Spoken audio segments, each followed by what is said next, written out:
Well,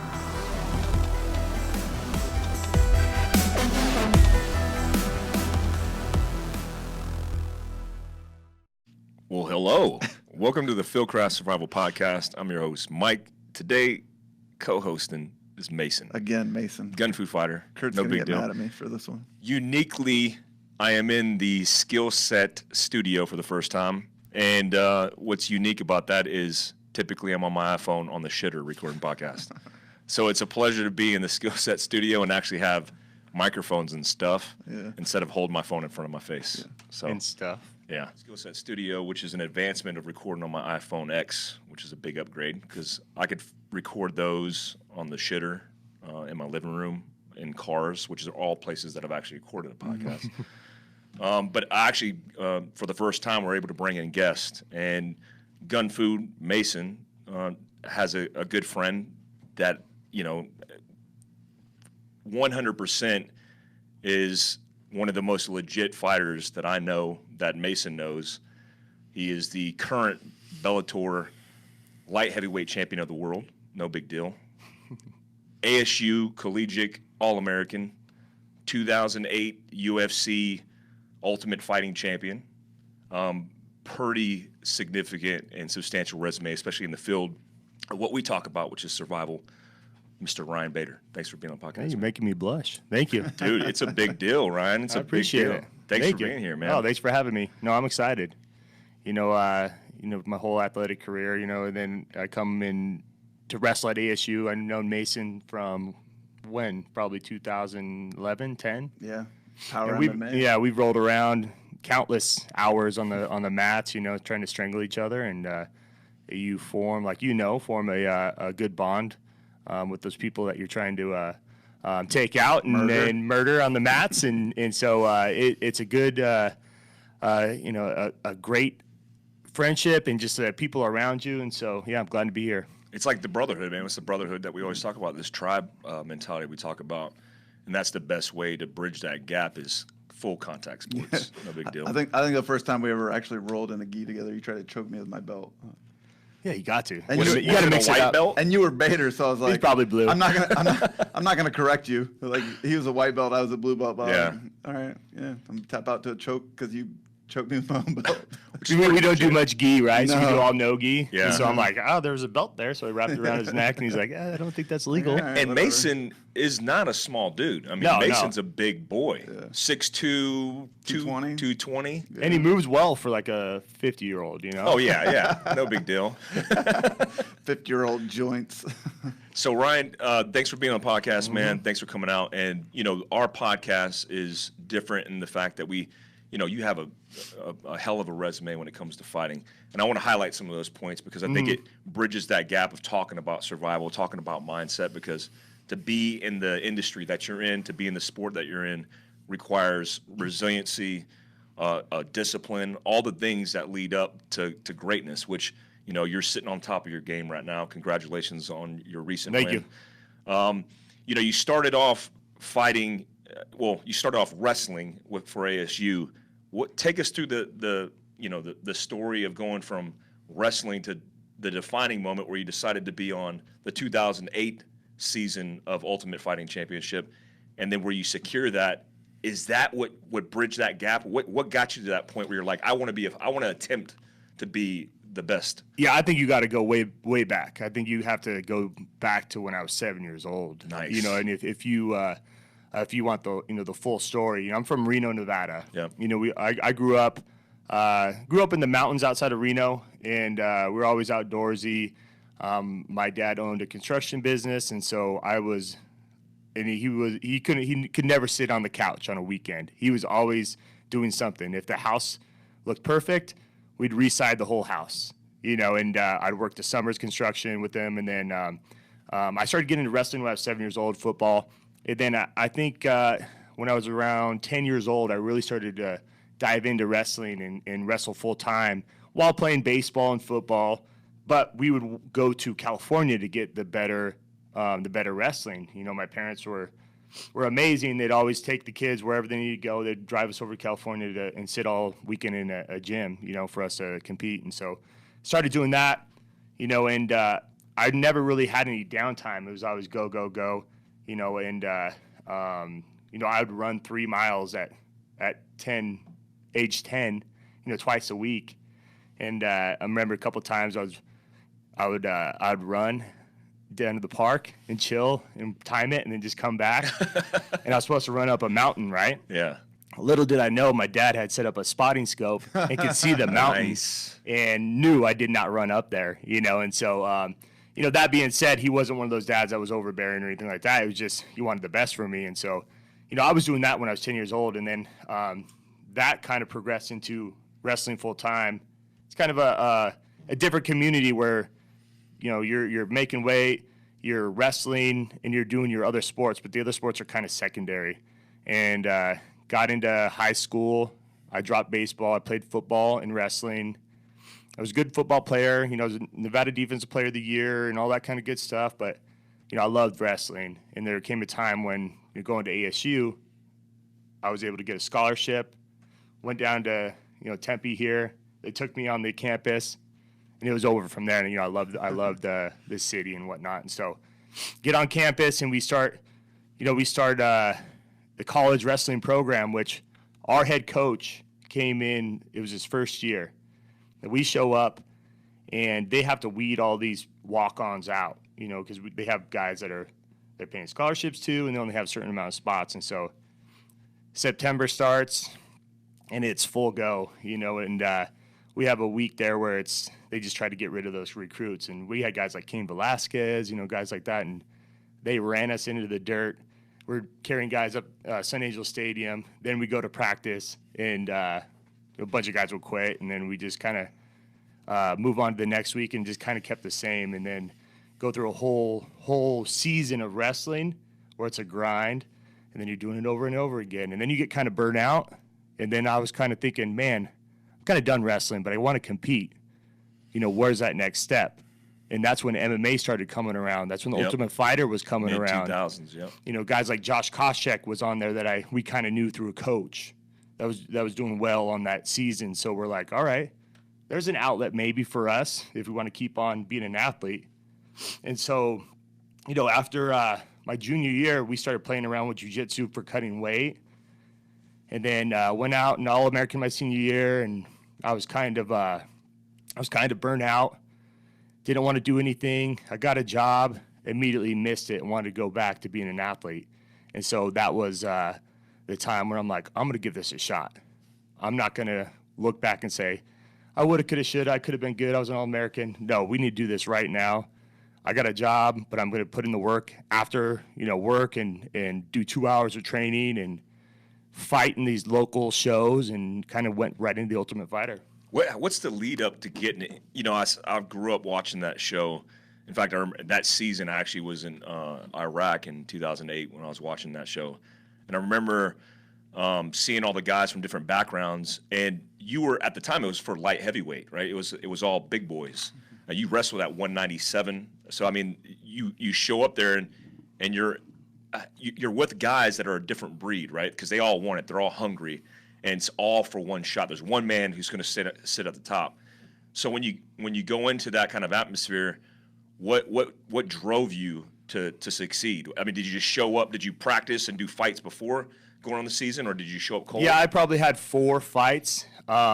But when you're saying there's a different breed, not all of the guys were like that. Yeah. I would say we were a different breed, the wrestlers coming in, because we knew how to work. We've been through that stuff. You had the strikers coming in that they hit pads and stuff like that, but they haven't been through a lifetime grind we had, you know. And, you know, you show up, and I had a friend on there, but you show up and you get your teams picked off, you know, and who you're going to fight, and I end up having to fight one of my good friends right off the bat to get into the house. Luckily, you know, somebody got hurt and he got to come back on. But I was in there to win it. I came in to win it. And I knew I was going to do whatever it takes to go in there with the mindset saying, all right, keep my head down. 6 weeks. I've been here before. I went through countless, years of wrestling, D1 college wrestling, which is from September to March, you know, where I didn't have a beer. I ate healthy. I did everything I needed to. And then other guys were whining about wanting to go home, 3 weeks in. Yeah. So that's when I was like, I got this whole thing. I just keep my head down, and I knew I won it. I knew I was going to train the hardest to win this thing. And that's where kind of the turning point when I was like, I'm going to be good at this, you know, because I got to train and spar with Nogueira and Machida, Anderson Silva, and see that another level. And I'm seeing these guys quit or say, man, I want to go home, even though they had a family, and I respect that. And, you know, I have a family now, but they wanted to leave. Yeah. It was crazy. They just weren't hungry. No, they weren't hungry at all, you know, and so I was going in there with the mindset to win this whole thing, and I wasn't going to stop until I did it. Yeah, and you did. You were successful. You crushed that, and then you got a contract with the UFC, and you fought with the UFC. What I was impressed are you tied for the number of fights? You're at 20 fights in the UFC, which is you're 15-5 in the UFC. Yeah. So I have 20 fights in UFC. Yeah. So that's a lot. You know? That's crazy. Yeah. I mean, that is a crazy amount of fights. You know, there came a time when I was kind of, what do I do next? Do I keep trying to go for this title shot in the UFC, or do I change it up? And that's when I kind of was looking at Bellator and different. Yeah. You know, Bellator was coming up, and there's different avenues where I could go, and so there came a time when I was like, all right, I got to make a decision what I want to do next, and I'm glad I made it. Yeah. You know, so I fought my contract out. UFC offered me a contract. I got one from Bellator. Bellator's a lot better, and I took that. Yeah. But looking back, yeah, it was an amazing time. 20 fights in UFC, and I still feel the best I've ever felt. Yeah. Any regrets on the UFC side of no, because the only regret is I didn't get a title shot, and I didn't. It was the regret of not being able to show them what I could do, because I didn't have the opportunity. Yeah. And so that's the biggest thing for me is give me the opportunity and let me show you what I can do. And so other than that, you know, I don't take anything back. I would wish I had fights back where, you know, I had a brain fart, went in there and tried something where we didn't train for and whatnot. And those are, you know, few and far between. But looking back, I never like to regret anything. I had a great time. I got to see the world. You fight learned in front a lot. Yeah, learned a ton. And to be able to compete in front of, you know, thousands and thousands of fans. You know, I fought in front of 55,000 fans in Sweden. Yeah. You know, and so that was super cool. And I saw that kind of just change a little bit with employees and whatnot. And it was just time for me to kind of move on. Yeah. And you moved on last year is when you switched over to Bellator. Correct, yeah. Yeah. How's it going right now with the company? Oh, it's amazing. You know, treated well. I fought and won the title in Madison Square Garden. Doesn't get any bigger than that. That's you huge. know, That's awesome. Huge, man. Yeah. So for me, it's been great. I had I had a title defense, and then I went and won the first round in the heavyweight Grand Prix, and so yeah. Now we're rolling. Explain this Grand Prix. Mason was telling me about the Grand Prix, and I remember like the tournaments, the old school tournaments that Pride used to do. Yeah. And Bellator is doing this tournament.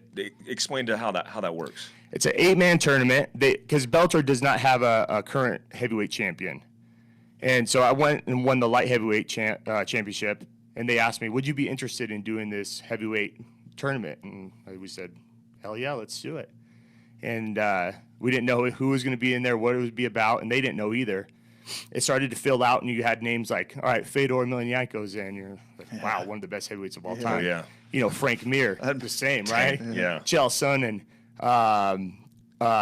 Rampage Jackson, myself, Muhammad Lawal, Matt Mitrione, Big Country. Yeah. Like, wow, that's a bracket, you know. And so big names. eight men come together. It's a 4 on each side. We all fought the first round, and we moved on to the semifinals. And now that we're fighting the semifinals in here in September and October, then it moves on to the finals. And so I'm fighting Matt Mitrione coming up, and the other side is Chael Sonnen and Fedor.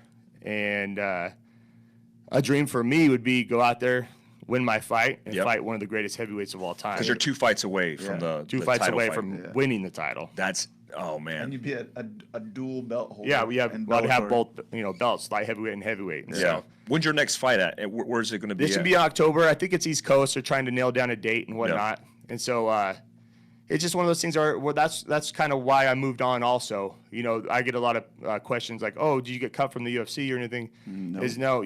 We fought our contract out. Yeah. And we decided to get a contract from elsewhere, which was Bellator at the time. Yeah. And UFC kind of offered us a contract, and we said, can you match this one, knowing they wouldn't because it's a different kind of contract.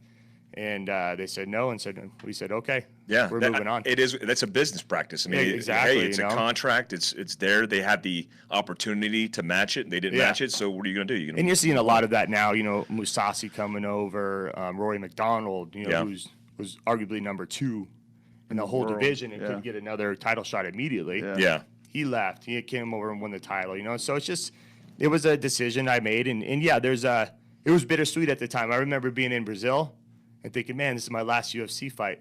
Oh man, it was tough. Yeah, you know, and I was fighting Nogueira down there, and it was like, this is man, weird. I gotta enjoy it. It's weird, but it really hasn't changed. Everything's kind of the same with Bellator. It's I didn't know what that system was like, but it's the same as UFC. So I feel like it really never changed anything. Yeah. You ended on a 3-fight win streak, right? Yeah. Yeah. So it's not like I lost and they got rid of me. Like, no. Yeah. I could have kept going and I left. I'm 10-1 in my last 11 fights. I feel like I'm the best I've ever been.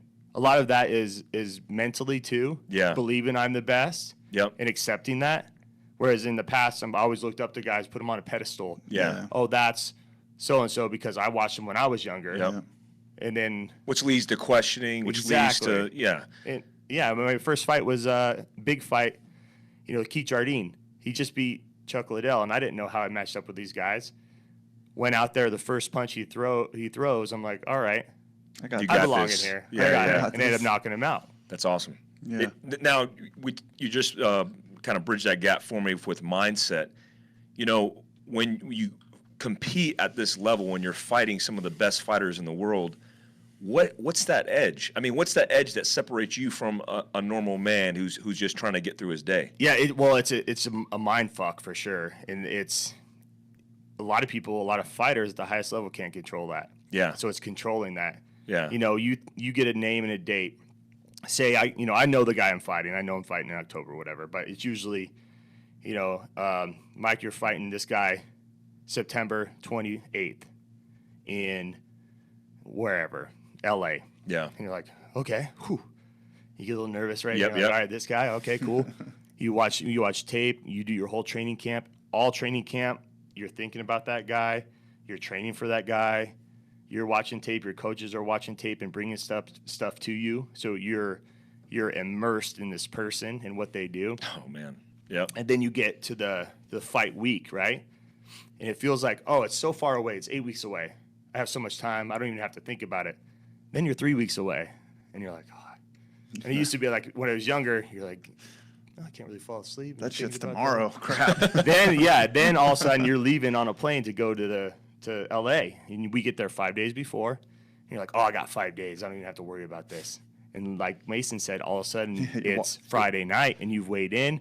And tomorrow you're waking up, and later on you're fighting another man in a cage, and you're getting locked in that cage. Yeah. And let alone if it's a 25-minute fight, And so that whole mind, your mindset that whole week, you have to control it. And for me, I always go back to, I have nerves. I have nerves the day of. I have nerves a couple of days before.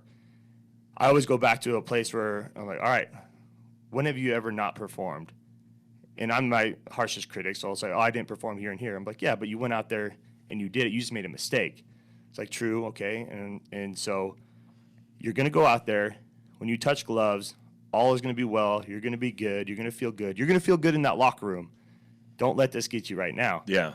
And so it's like self-affirmation. Exactly. You're just you talk to yourself. Exactly. Yeah. Like literally talking to yourself. Mm-hmm. Which some people would think in the mindset game, or just I think in normal psychology, is like an awkward behavior. No. But that's what gets you through those moments, right? Yeah, it's true. And then you're looking at the clock, and it's say you got to leave for the arena at 5. It's 4, and you're like, I got an hour, and you're just kind of like anxiously waiting around. It's like, hurry up and wait. You get your gear together, you start to feel better, and you go to the arena.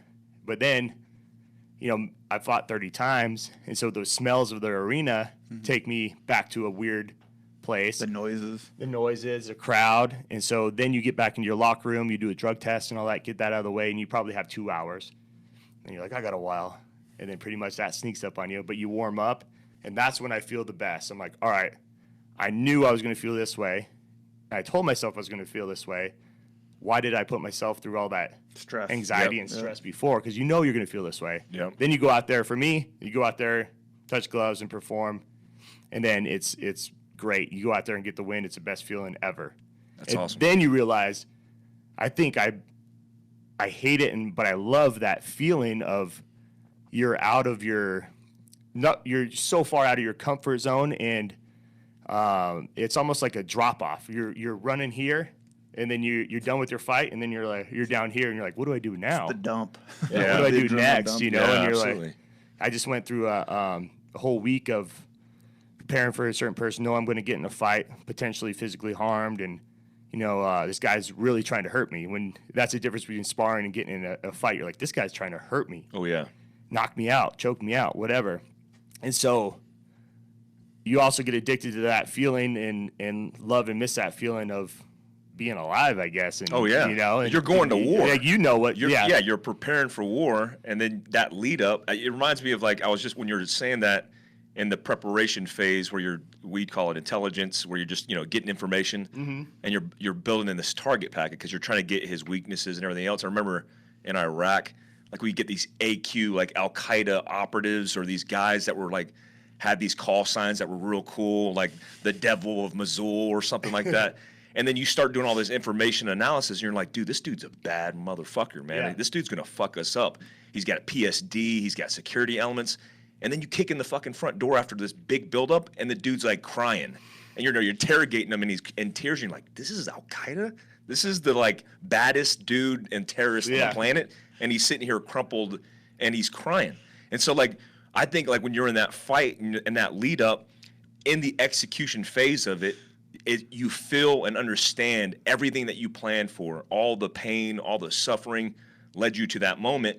And that process is like a magical process, right? Because when it's 100%. done, you're like, what now? What's next? Yeah, What do I need to exactly. attack next? And then you're sitting by the pool, and you're supposed to be enjoying time with your kids, and you're like, dude, I just missed the process, man. And some guy that for most, that's transitional issues. But I could see it, man. I could see it in that industry, in that space, because that's what you live for. Yeah. That reciprocating feeling of that experience, man. It's a magical process. And go ahead. You see guys from back in the day all the time that just refuse to hang it up because they're like, dude, Oh, yeah. I don't care if I They get got beat 10 again and losses again. in a row. I'm freaking doing this every day. Yes. It's awesome. And it translates to exactly what you guys are doing too. I can't imagine doing what you guys are doing and being with all your boys and doing what you're doing and coming back and be like you said, am I a weird person for feeling like I need to be doing something when I'm sitting here with my kids, and Crazy. No, you're not weird at all. And a lot of a big thing too is, for me, I felt like I've always been the hardest worker in the room, and I make sure that I'm never walking into the cage, barring I had an injury and I had to get through it and whatnot, that I'm thinking, man, I did not do everything I could have to be prepared for this moment. Yep. I walk in saying, I did everything I could do to be prepared for this moment. If I lose, it is what it is. Yeah. If I give it my all and I lose, I'm fine with that. Yep. But if I look back and say, I didn't do everything I needed to do, Yeah. and it wasn't because of an injury, it was just because I was lazier, and that's never happened, but then I'd walk in and be very disappointed with myself after. Regret would immediately start to Huge, set in. 100%. Man, if only I would have did those extra runs, those extra hill runs, whatever. And there's time you got to fight through injury. I broke my hand through camp. I couldn't do anything really except cardio and stuff, and I got a little local anesthetic a couple days before. I didn't like it. I couldn't feel my hand. So we just kind of rolled the dice, and I was fighting OSP, who's a monster. Yeah. 6'6", probably 240 when we fought. And ended up feeling the best I've felt in a 5-round fight. Nice. It's just... talk about that just for a second, because I know you personally, so I know what you're like. You are one of the only fighters I know that doesn't cut a lot of weight. Like, you fight dudes that are 240, 250 when they come to fight you because they cut so much weight, and you're like, nah, I'm at 220, dude, I'm good. I'm at 215, whatever. You cut that 10 pounds and you're good. Yeah. You got to feel better than they do. But I still do cut a little weight, and what it was my first time ever competing besides football, my last fight, because I'm fighting heavyweight, that I went in and didn't have to cut weight at all. How good did that feel? It was awesome. Oh man. Because I come in at 220 and I have to weigh 206 or 205. Right. And so Wednesday I'm watching my food. Thursday I have a routine where drink some coffee, eat a little breakfast. That's my last meal for the day and a half. And, when it's time, we're like, all right, I'll get all my plastics on and stuff like that. And we'll go in a hot room and start sweating and get about 10 pounds off in about an hour, 45 minutes to an hour. And then see where we're at. I'll take a hot bath, really hot bath. It's like 2 pounds in 10 minutes. Dang. Get out, and you're smoked then. And then get back out, relax, go back in, get back out, and then I can kind of drink a little bit so I can sleep. I'll drink a little Gatorade, whatever.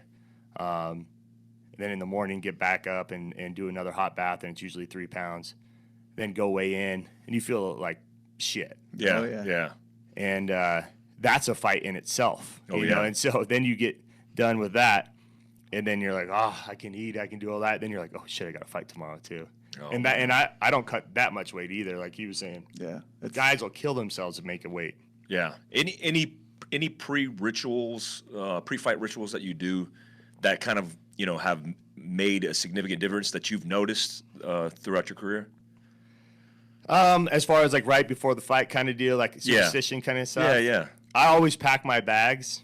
I don't know why. I pack them like every single thing I have. It's ready to grab and just like leave the hotel room, I guess. I don't know why I do it, but I just started doing it. And you think it's maybe a preparation of mindset, like you're literally structuring maybe something and getting it together. I mean, I think when you say that, I think of stuff like staging stuff, like when we stage kit and you lay out your body armor and your guns and your grenades and everything's neat and tidy, and it kind of organizes your brain so there's not this clusterfuck of it's like hygiene. Yeah, no, I like that. Prepared. Yeah, I haven't thought about it like that, but yeah maybe that, because I literally will go through and be like, all right, and and then usually don't fold them this meticulous, but everything is perfect in my bags and stuff. Yeah. And the guy, my brother-in-law that rooms with me and corners me, in the same room, he knows the ritual now, but at first he's like, what the fuck are you doing? You spent 2 hours getting all your shit together, and it's just a weird thing that I guess, you hit the nail on the head as far as maybe that's my brain saying, all right, everything's in order. Yeah. Not only here, but your training camp went well. Everything's lined up for you to knock everything down and have a good night, you know? And so it seems like it's also like a soft task, and it's almost therapeutic. Because when you're thinking about, it's like yoga, right? You're being more mindful, more aware of your breath. Yeah. But when you fold everything and it's meticulous, it's a ritual, which is like it's a pre-fight ritual. But you're doing this, and it's almost like clarity for your brain, because your brain outside of that would be, thinking about the fight, thinking about, your hands, your physical fitness level, your breath, and then you get there, and then you get to concentrate on a task that's mundane, but literally is like that hygiene you need prior, that mental hygiene you need prior to the fight, maybe. For sure. And you can probably attest to this too, is when the week of, I only want people around me that are in the same mindset. Oh, so yeah. My wife, she's awesome, and she knows too, but my kids never come to the fight. My wife comes in and says hi on Saturday for 15 minutes. Yep. And that's the only time I see her all week, because she knows, like, she can look at me and just, I don't want that my mind to switch and start thinking like, oh, here's like love and, this and that, we're a different mindset. We've been going all week as far as we're preparing for this competition. We're eating a certain way. We're training at night at the same time we're going to fight. Everything usually comes together that week too. So we're like, hell yeah, we're feeling good. We're doing this, so I don't want to wrench to be thrown in there and I start thinking about my kids and this and that. I'll think about them after, but it's and some wives can't handle that. I have a great wife and she's perfect with all that, but I've seen wives room with their husband all week and their kids are around. Ruin it. I'm like, how can you do that? Derail that sucking train. the life force out of them. Yeah. But I get that lead when in the lead up, you need that clear, narrow focus. I mean, that's like it's a symptom that is in every high level performance and successful, like mission accomplished, successful industry, man. It makes sense. High five at the end of the day and accomplished what you wanted to accomplish. Exactly. Let's talk about physical preparation, because, you say you're at the top of your game now, and you are literally you're at the top, and I get asked questions all the time, and most of them are involved, hey, I want to become a Ranger or a Green Beret. I want to do all this stuff, but I feel like I'm too old. And these guys are like late 20s, early 30s. And I'm like, man, you're in your physical fitness prime and your muscle maturity wise in your 30s. Some of the best athletes in the world are in their 30s. You're in your 30s now. Yep. What at this level, at this point, what makes you physically at the top of your game? Is it the experience with the physical fitness understanding? Why are you at your top of your game? I think being consistent. I have been ever since I was from 7 years old. I've never stopped. Yeah. I went to Division I wrestling program, went through that, went right into mixed martial arts training, and like I said, I pride myself on being the hardest worker, and so I've been going hard that whole time. I just turned 35. I feel the best I've ever felt, and I actually got blood work done last week. Yeah. I just got the results, and we do that, quite often to just to see where we're at. Do I need more vitamin D? Yep. Where is this at? My testosterone was at like 750. Yeah, which is the top of the bracket. And I've had, it down to like 300 something before. And it's just, living a clean life. And for me, it's just being consistent and being in there every day and getting better. And your body really doesn't have a chance to fall off. Yeah. When you walk me through a day in Ryan's training camp, you get up, how many hours of sleep are you getting? What are you doing during that day? Yeah, a day in training camp. So say it's like a tough Monday. I try to get at least 8 to 10 hours of sleep. I'll get in bed somewhat early, watch a show, whatever, fall asleep by 10, be up, and then go to the gym. And I have, say it's a Monday, we have 2 practices that day. One is a kind of a drill, and then we're going some live goes. And it's hard. It's a 1.5 hour, 2 hour kind of training. And usually on that Monday too, I'll get a 15 to 25 minute tempo run, keeping my heart rate at 150, running hard, doing all that. Little break, and that's when I do other stuff like juby, all that. I come back at 4, and it's hard sparring or cage wrestling. It's one of the hardest things you can do. You're totally gone afterwards. I go home and I try not to be grumpy. I eat my meal and I go to bed and wake up, on Tuesday.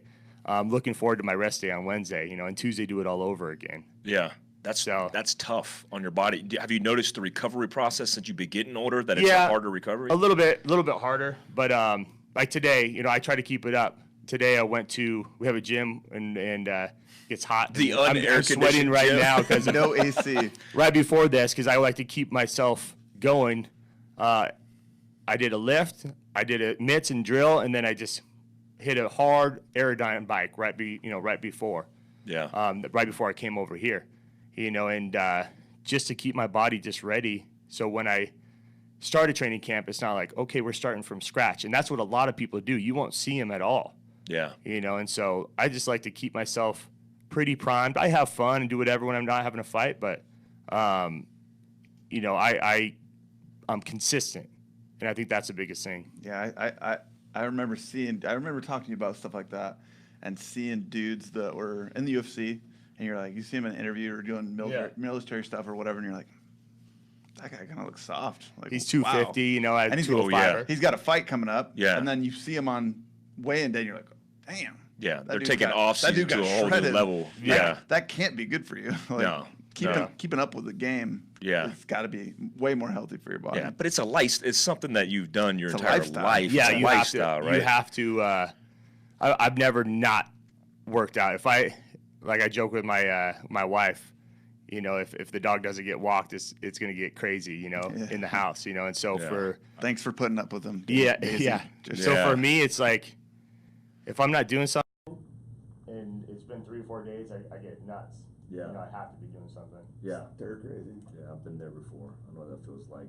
Yeah, that's so when you do when you're competing at this level for so long, have you ever thought about retirement, or are you even thinking about what the potential end of that looks like? I mean, it's gone through my head for sure, but right now, like I said, I feel the best I've ever felt. I just turned 35, so that creeps into your mind. I don't want to be fighting into my 40s. Yeah. But for sure, I have a good 3 years left.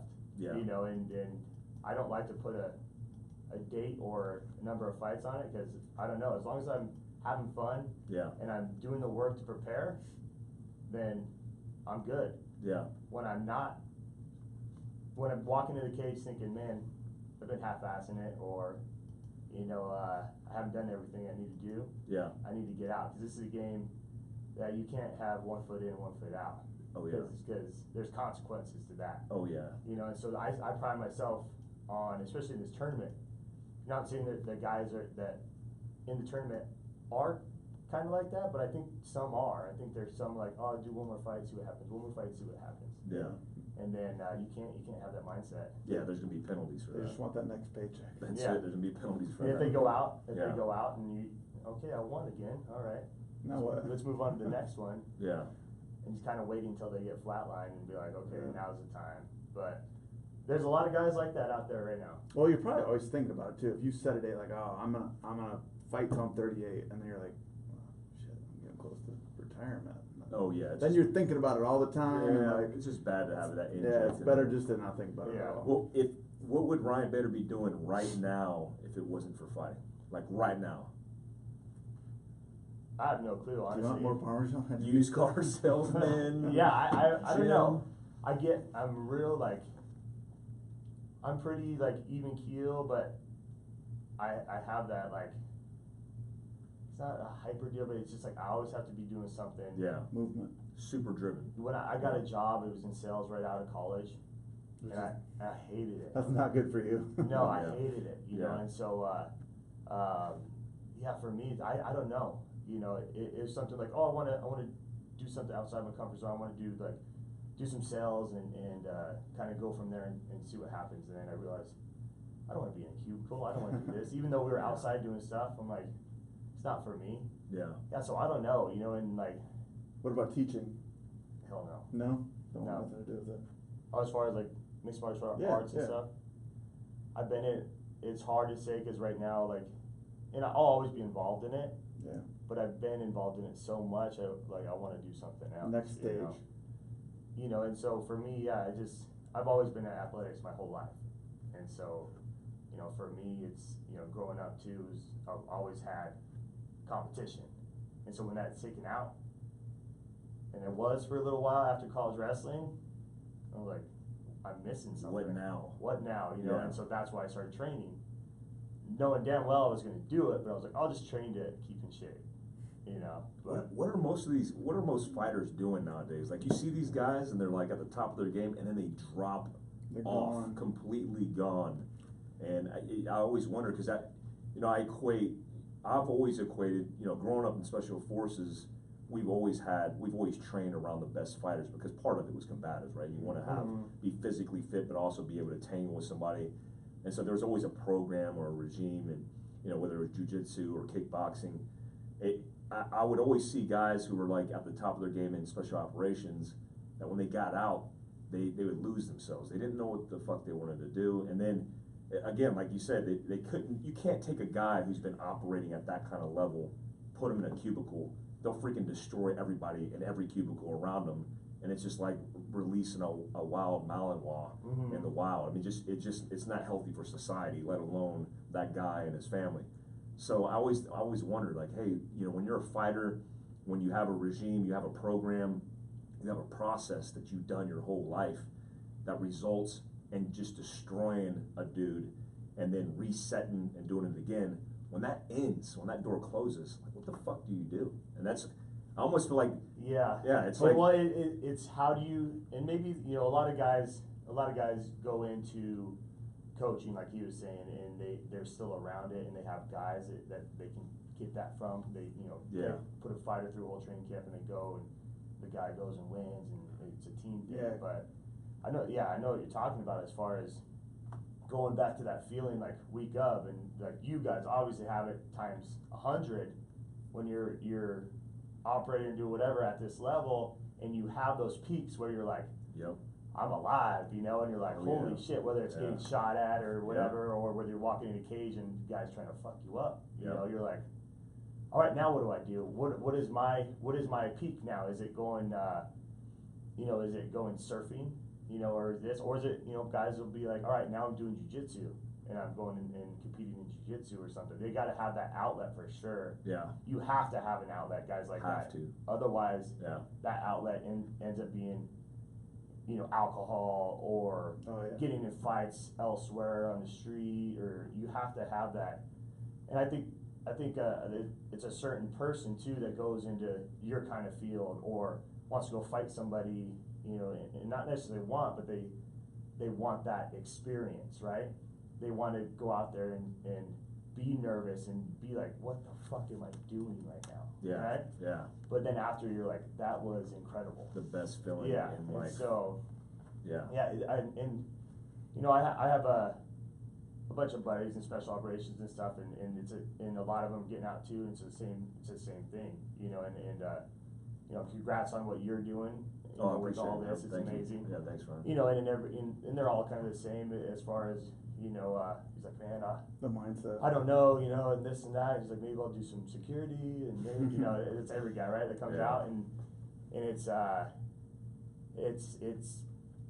think it's just a certain type of person, and you can't box that person in, and they have to find their passion and outlet and in those peaks, because those peaks are going to start getting more flatlined. Once you get out of what you guys do, what, you know, or you know, even competing on like an X Games kind of guy, you know, and then you don't have that.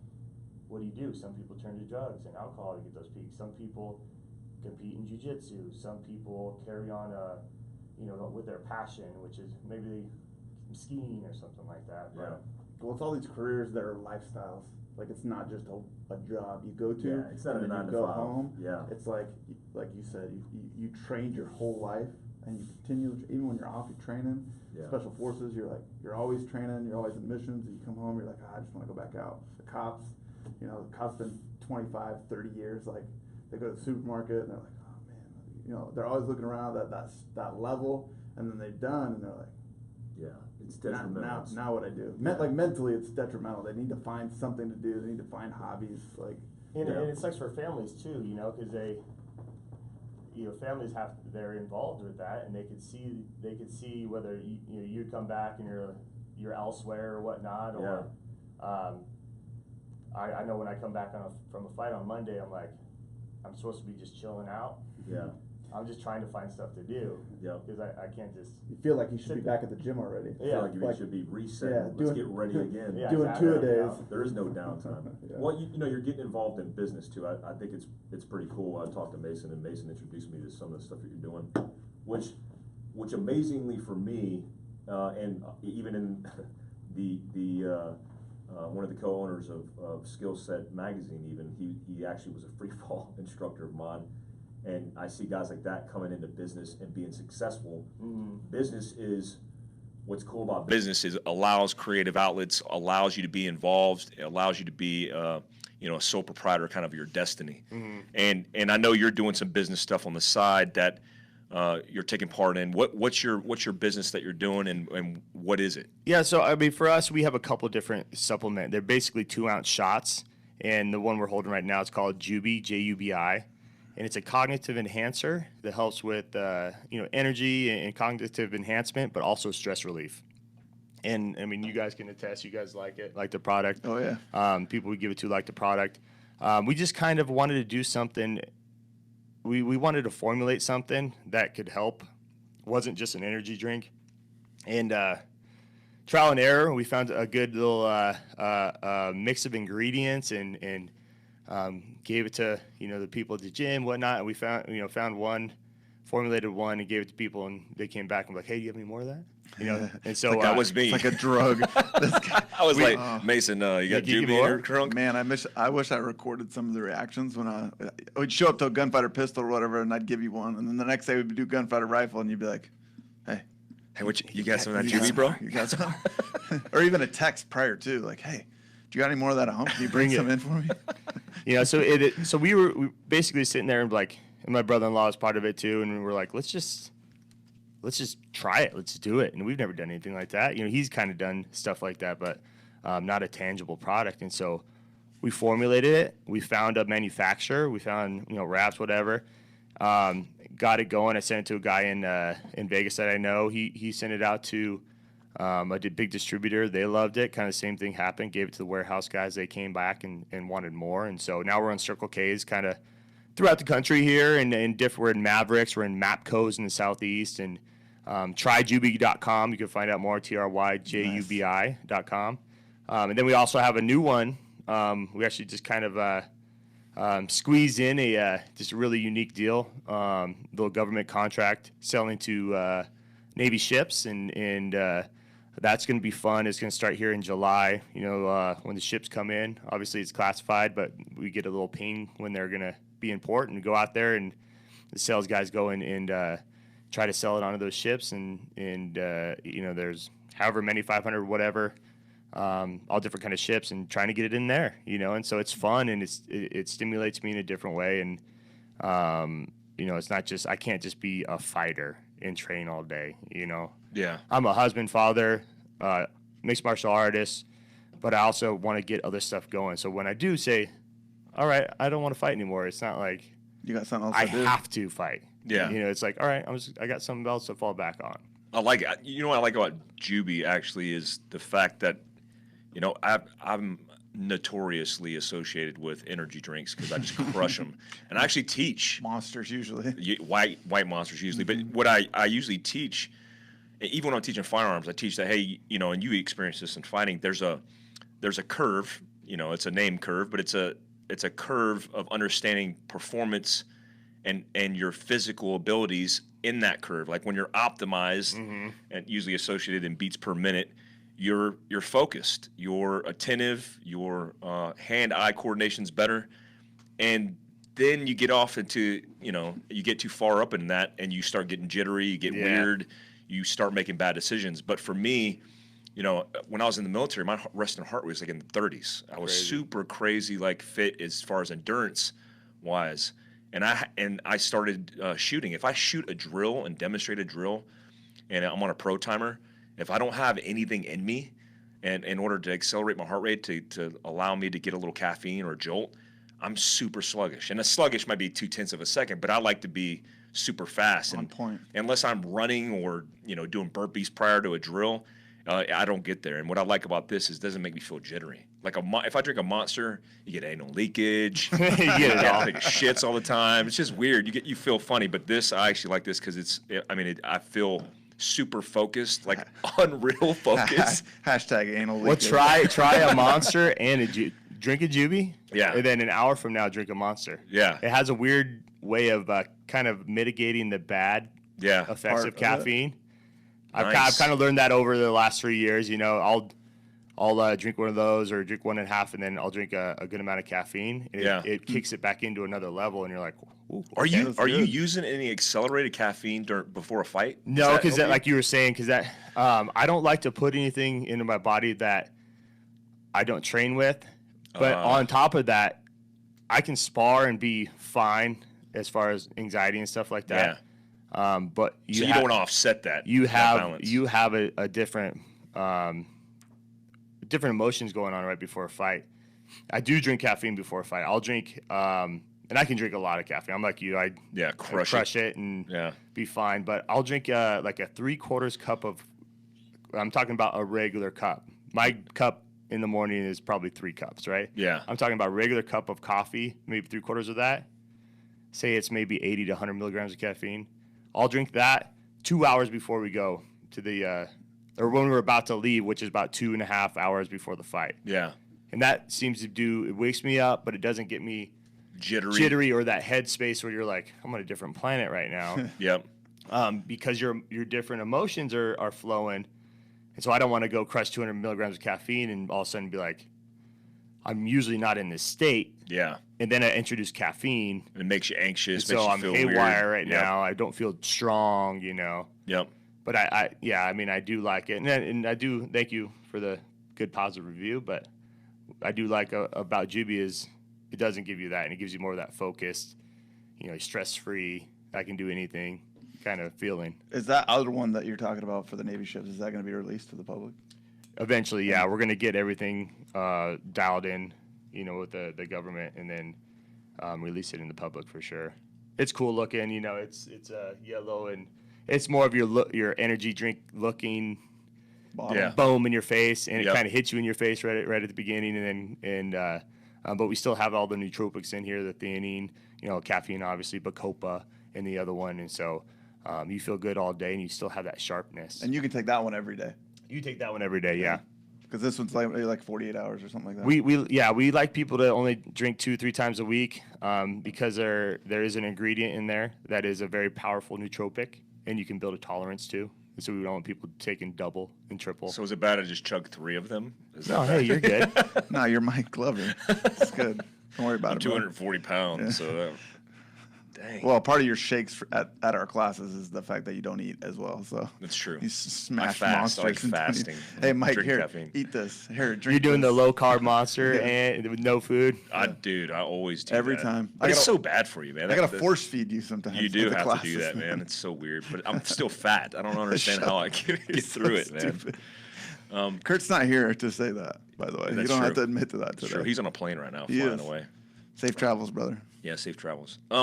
Survival, man. You're a big outdoorsman. You grew up. It's funny because I used to teach in Fernley, Nevada, and people are like, "Oh, Nevada." They think Vegas. of Vegas. They think of Automatically. it's like a 100%, cityscape. yeah. I'm like, bro, you've never been to Nevada because I've gone opal mining in Nevada and northern Nevada, and it's in the middle of nowhere. I teach in Fernley, which is like wild horses getting eaten by mountain lions, like Yeah. crazy shit. Oh, in yeah. the middle of the Isn't mountains like 80% of Nevada is owned by the government, right? there. So it's like all yeah, that- it's all BLM. Yeah. It's Yeah. all A lot public of public access. land, yeah. yeah. It's got a lot of public access. But you were mentioning a story about You know, it's some funny you said survival that you went stuff. opal mining. It's probably the same spot. It's called the Sheldon Animal Reserve or whatever. It's kind yep. of by the Oregon border. It is, Okay, around the we're Oregon same border. spot. Yeah. And so my uncle had a sheep tag, and whether you enjoy hunting or not, we're not even going to get into that, but it's a very coveted tag, and you might get one in your life, you know. Yeah. And so we were all out, and honestly, I don't even know how old I was. I was probably 13, 14. And where we're at, like you said, there's nothing out there. But you go on these plateaus, and there's tons of the biggest antelope probably definitely in the state, in the country, potentially. Yeah. And there's sheep there too. I'm talking big rams. And so we walk, I think it was like 13 miles to get to where, because there's no roads in once you get on the plateau, to where the sheep are. Glassing and all that. It's hot. We kind of ran out of water. And my uncle, we spot a sheep. We go set up and stuff, and shoots the sheep. We go over to clean it out, get all the meat, get the head and horns and stuff like that. And we're kind of realizing, like, man, fuck, we have 13 miles to go back to camp, and we don't have any water. And we're like, being a kid, you're like, oh, whatever, we're good. No big deal. And it's my dad and my Not a grandpa, Capri and my Sun. uncle, exactly, and me and my cousin, my cousin's a year younger than me, so he's probably 13, whatever. And so we all each have some meat, whatever. Start walking out, getting the canyon up, and it's getting to the point where it's almost like 4:30, and so we keep walking, we're walking, then we're like, shit, it's gonna get dark, and we don't have any water, and it's really hot right now, and my uncle kind of goes down. He's throwing up. I'm like, oh, that sucks. All of a sudden, I had to shit myself so bad. It was like heat exhaustion. Oh yeah, And if you know anything about me, I'm pretty private with that stuff. I'm just behind a bush, just like, Then my cousin, boom, same thing. And my grandpa pulls us aside, and he's like, here, I got one more Sprite. He pulls out the Sprite. We drink the hottest Sprite, the best Sprite I've ever had in my life. Man. And we walk another, maybe 7 miles or something, however many, but we were not going to be able to make it back because everybody's just going down, so we just set up, we got out of the canyon too and set up on these like rocks. And then you think about the desert, it gets cold at night. And we don't have any long sleeves or anything because we got there, early and started walking. It was hot. Thought you'd be back in time. And so we have a fire going. I tried to stand up to pee one time. I was passed out. My dad was pretty good. And so finally my uncle's like, fuck this. And he goes down. He comes back with a green, sludgy water ball. It's literally sludge. And he starts drinking it. And my grandpa's like, what are you doing? You're going to get the worst, Die. And so we go get more of the green sledge, and we're like, we watch them drink it. And we're like, that does look pretty good, though. And so we put all these gauze bandages around the bottle and just start sucking whatever moisture we can. And we take turns and doing all that. But then it gets cold as hell, and like I'm kind of shivering, whatever. And so the meat's done at that point, right? And so I crawl into this bloody sheep bag, the meat bag, and spend the night in there. You know, still shivering. We're kind of by the fire.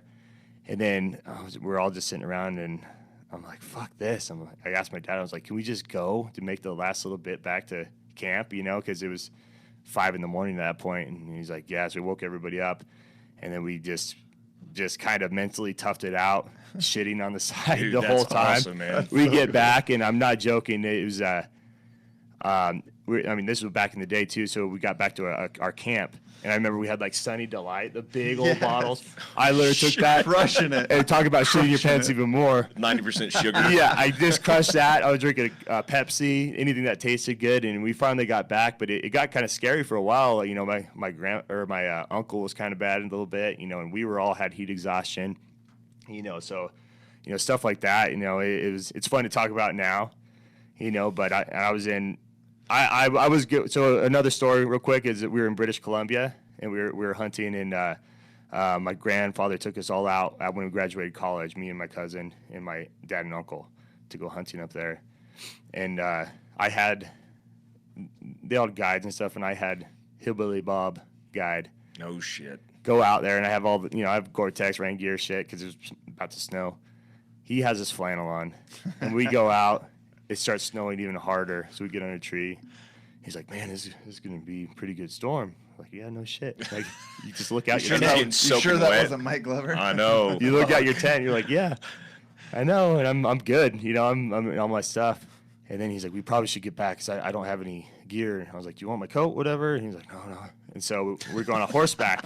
And so we're on a horseback, and we start rolling out, and he's like leaning real weird, and it's snowing hard now, and I can see it just going down. He starts leaning again, like I almost about fall off his horse. And so I ride up to him like, "Hey man, you all right?" And he can't talk. So and I'm not good with horses either, right? Yeah. And so I'm like I get him off his horse, and I have 2 horses, and I'm trying to get at him like through, and I'm trying to hold the 2 horses, and I sit him by a tree, and he's like, light a fire. I was like, I can't light a fire. I'm like, it's a foot of snow everywhere. He's like, light that tree on fire. I'm like, I can't light the tree. He's like, just light it on fire. I'm like, all right. He's like, going down. He's desperate. Boom. I hit this tree. I'm talking about a 60-foot tree. And I have video to prove it, too. The whole tree just lights up all the way up. This whole tree's on fire. I got him by the tree. He's like kind of warming up enough where, I gave him my jacket and stuff. And we get him. I mean, we were still 6 miles through little switchbacks on horseback. We get him back to camp and get him back, and my cousin's looking at me. I'm like, oh my fucking god! So we get him back and he's fine. The next day, better day, right? We all roll out. I'm behind him.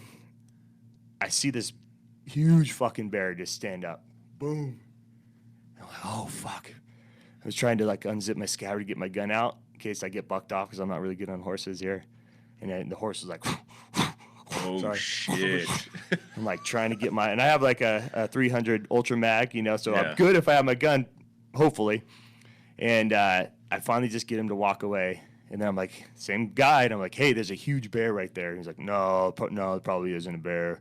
Oh. Stops 30 feet from there to have lunch. And we're sitting there, and he starts snoozing again. And I'm like, what the fuck did I get myself into? You didn't pay this guy, right? You took your my money grandfather back. did, yeah. And then where's Ronnie Michael? But then a little bit later, headed back, and he had a real spooky horse, and the horse saw a mushroom and bucked his ass off so high, and he hurt his back and had to get a bush pilot had to come and grab him. Get out of here. Oh, that's awesome. So it was cool experiences. Obviously when you're in that experience, it's not fun. It's fun to say, oh, I did this and whatever. But I remember sitting in the rock when we were sheep hunting. I was like, just like you're cutting weight. That's what it is.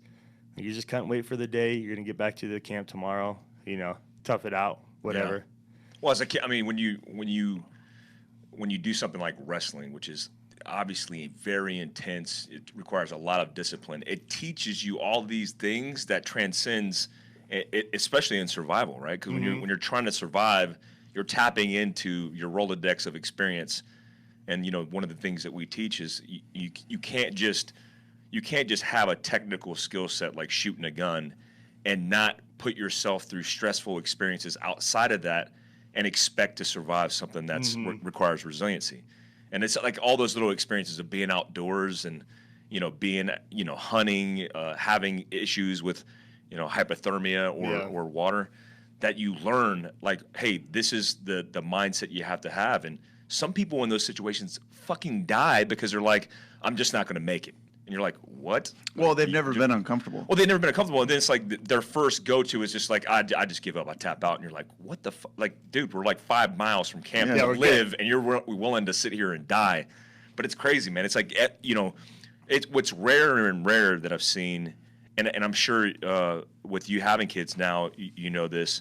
Like, when we grew up, we were learning from dads or from uncles that were teaching us how to hunt, how to fish, how to do all these things outdoors. Now, a kid learns his experiences on an iPad sitting in the living room, and that they rarely have these outdoor experiences where they actually get to experience life. And when something happens bad, they're able to deal with it. Yeah.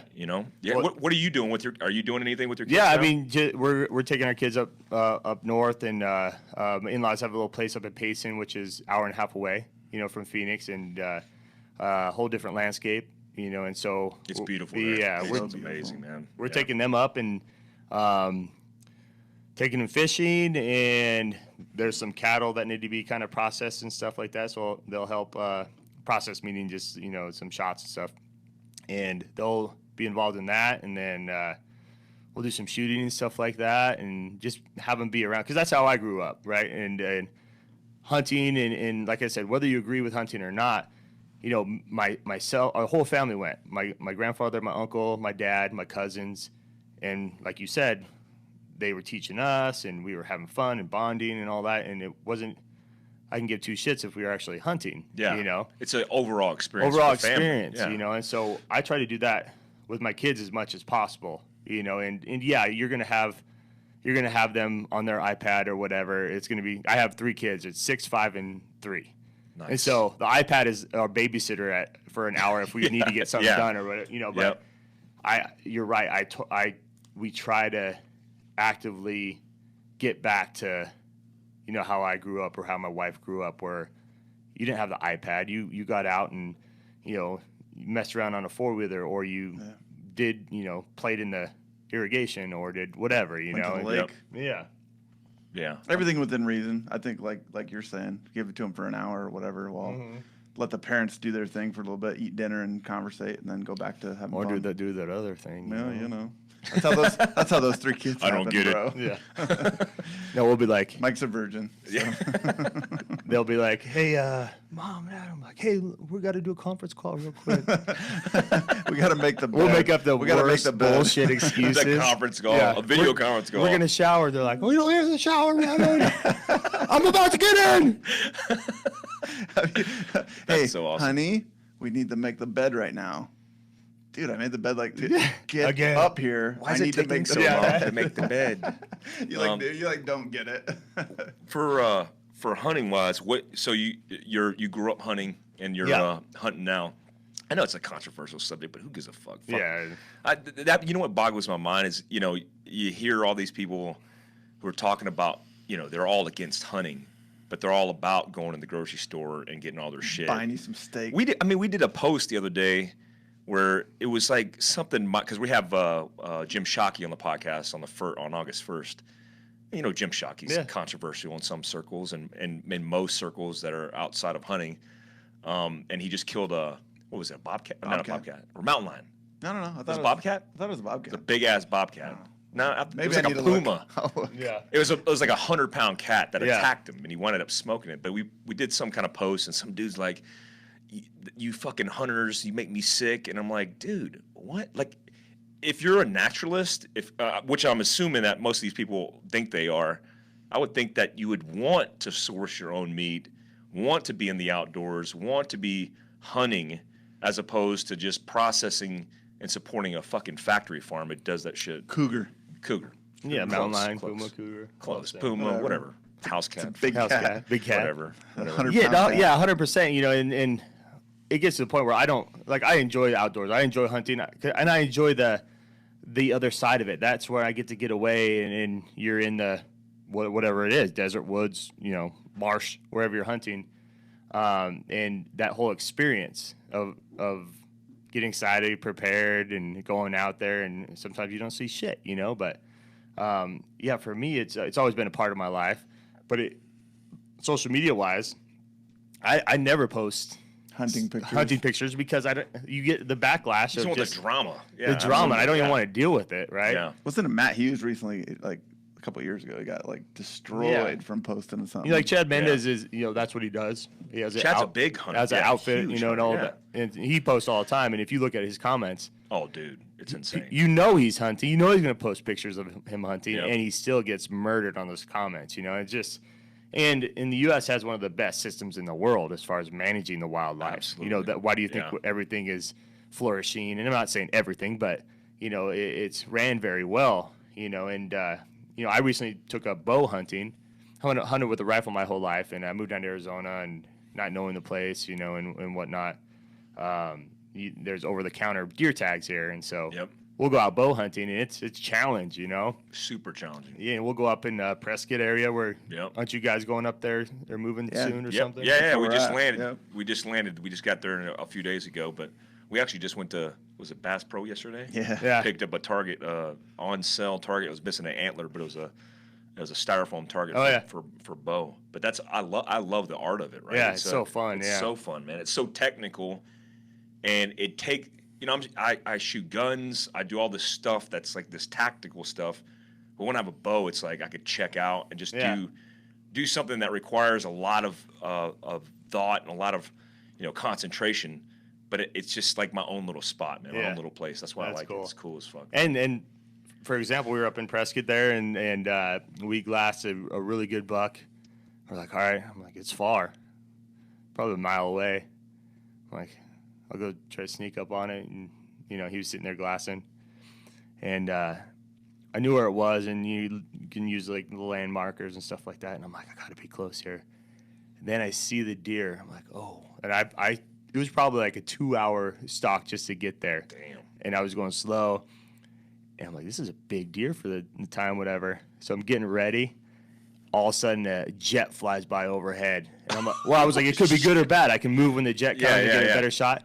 The deer just looks up and takes off right when. So Bails. 2 hours, 2.5 hours just blown. I got to get up and walk back. And that's archery hunting, though. And It that's is. a challenge. And it's fun. And people think, oh, you're just going out. Yes, and I do get that. You know, with my rifle, I can hit a deer at 800 yards. Yeah. And pretty, not easily, but pretty easily. Yeah. And I get that, you know, Yeah. but to archery hunt, and I have a elk tag coming up in September. It's just a whole nother level, Oh yeah. you know. So and I get the compound bows are pretty badass today, but you have to get in within 60 yards, you know. And yeah, some people can shoot further, but still to be ethical and all that. So it's not easy at all. Hell no. It's an art form too, man. What I like about bow hunting is it's so technical. There's so many components. It's almost like, you know, you could equate it to fighting or operations. Like you have all these individual skill sets that you have to master, and then each one of them brought together in a culmination. Like when you go out and you actually experience the whole hunt, you see the results of all the things that you failed to do or prepare in immediately. Yeah. I mean, immediately. It's all, yeah, exactly. A lot of patience. A lot of patience. I love it, man. It makes me slow down too, because I'm like we were talking about. I'm go, and I like that aspect, you know, of it, and so it makes me slow down and get into a mode where I'm not really used to. Yeah. You know. That I like it. uncomfortable. Yeah, and I've gotten better too, because I'll In a be good like, way. back in the day, I would glass and be like, nope, nothing here. Let's go move on to the next one. And now you're Done. picking apart everything, and you're like, Yeah. oh, I think I see a little antler. Oh, yep, there's a ear. Oh, you know. Well, That's and the aspect that you were talking about, whereas if you don't get anything, you still had a great time with all your buddies or your family or 100%, whoever man. you're with. It was You're an just having a good experience. time. Yep. Yeah. Just chalk it up in the Rolodex, man. Like a good camping session, really. 100%. Let's end off with sustain and improves. Like tell me something like right now that you're doing right. What's your strength? What's a sustain right now for you in your life? I think going back to being consistent, you know, and that's with everything. That's with family, kids, your work, your training. You know, family-wise is you know, being there for them, not, you know, and I go through a lot of stuff with mood-wise with training camp and stuff, and so I try to be consistent as far as I check out, and I'm the father or husband when it's time to do that, and then I check in when it's at the gym and time to rock and roll there, and for me it's been a part of my life, and people always ask me they want to be a UFC fighter, and you're like, how do I get in the UFC? Well, what's your background? Nothing. I'm like, well, you can do it. You got to start somewhere, though. But yeah, you got to start somewhere, right? But that's fine. You know, and if they have a great background, like a wrestler, like, okay, building blocks there. It's being consistent and going in the gym and putting your time in. There's nothing else. I can't give you a pill. Yeah. You know, you got to put your time in. And I put my time in. I put my time in since I was 7 years old. That's what people don't realize. Like, oh, yeah, you just got in the UFC and started fighting. No, I wrestled since I was 7. Wrestled at the highest level, you know, D1 college, 2-time All-American, went in and started training after and put a good 10-plus years in to where I'm at now. You know, and that's making $100 for a fight. I fought for free in a barn in Globe. I fought in a bullfighting ring in Mexico with Cain Velasquez and CB Dalloway, you know, two of my wrestling teammates. You know, Cain was a heavyweight UFC champion of the world. You know, and that's where you have to start. Yeah. And so people don't see that behind the scenes or what went into it, you know. And so being consistent is my thing. You know, going out there, showing up every day, and putting in the work. Because I have guys that want to be there, but they put 3 days in a week, where you need to put 5 or 6 a week. Yeah. You know, and I think that's the biggest thing is that, and then just my mentality. I just want to be whatever I'm doing. I want to be the hardest worker at that and throw everything at it. And if I'm not, I shouldn't be doing it. You've always been Awesome. consistent in that aspect of keeping the same crew around you, too.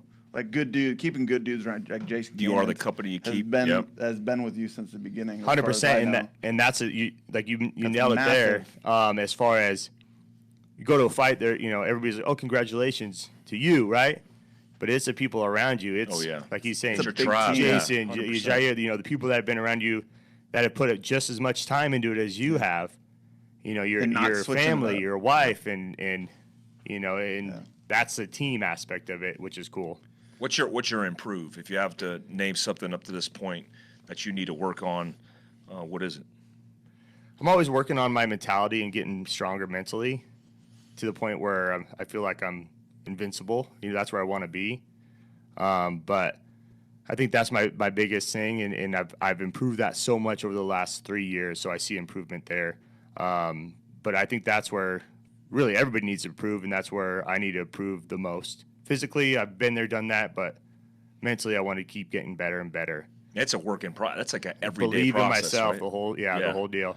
You know, when we teach survival, there's a couple things that we teach that were like, you know, people are like philosophical about what you should do when it comes to mindset. But we teach people that, hey, you know, whether it's breathing, you know, lending itself to opening your consciousness, or, you know, the affirmation, telling yourself you're the fucking best. Yeah. You know, Navy SEALs are good at telling themselves they're the best. They're fucking arrogant as fuck. But there's something to that, which is, hey, when you tell yourself you're the best, you're developing this rigid mindset of there is no other option. And then if you put in the hard work, like you said, of backing that up, because you're mentally telling yourself you're the best, and you understand conceptually to be the best, you got to put in the work, which you're doing, then you wind up being the best. You wind up being a Ryan Bader on top. Oh, appreciate it. If you put yourself up there, you know, you have nothing to do but to fall. So you have to perform, and how do you perform best is you got to put the work in. I love that, man. rise to that occasion. I love that. Well, thanks for being on the Oh, it's podcast awesome. today, Thank Ryan. you. I appreciate it, man. It's rare and few and far between because you are the numero uno, first one that we had, the first fighter that we had on. And I learned a lot on the podcast, and I appreciate it. I'm honored to be here, with guys like both of you guys, coming from the law enforcement background and obviously in what you do in special operations and all that is, I want to thank you and people you've been around. It's I think it inspires guys like us that we've been an athlete our whole life and doing this that potentially, like, if we went a different route, we could potentially be in what you're doing, and you're doing what we're doing, and it's a cool thing to be around those guys, and it's like I said, I think it's a different person that is in positions like that. I think they migrate to those kind of things. Awesome. But yeah, pleasure. Yeah, thanks, man.